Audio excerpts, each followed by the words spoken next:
I just played so much poker this month, or last 3 months.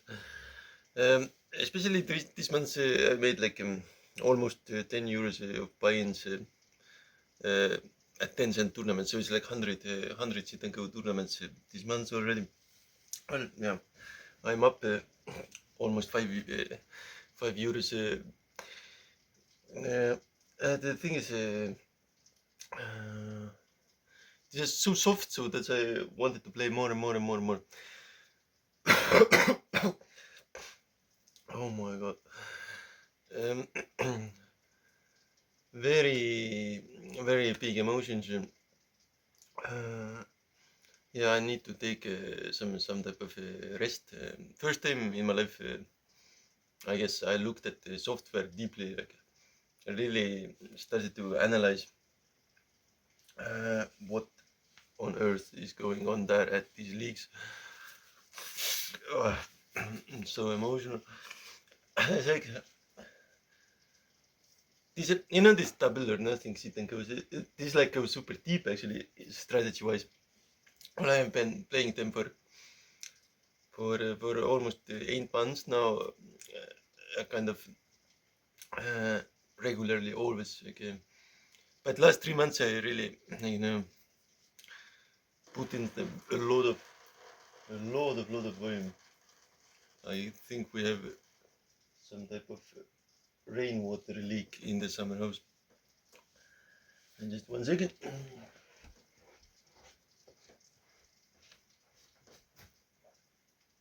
Yup. The roof. The roof has some type of hole, and a lot of rain is coming. The autumn rains are coming, so I think something broke, or a lot of rain is coming through a hole. Well, anyway, it's luckily I don't have any devices there at that spot. Yeah. Super nice rains actually. Yeah.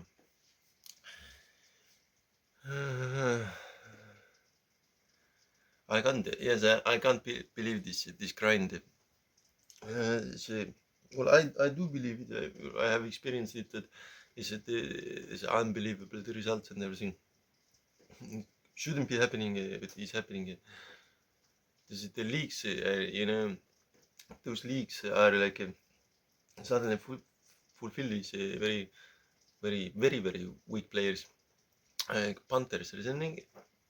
And well, anyway, what I wanted to say that like these are real leagues. So if you participate in like real leagues, these decisions actually like matter. It's like a sports league. Let's say you join volleyball league or something, you wouldn't want to let other players down or something. Well, it's actually the same in online poker. Like you wouldn't actually want to mess up if you were kind of aware of that it's like a real league or something. Yeah, but yeah, these people are exploring sports or something. I don't know.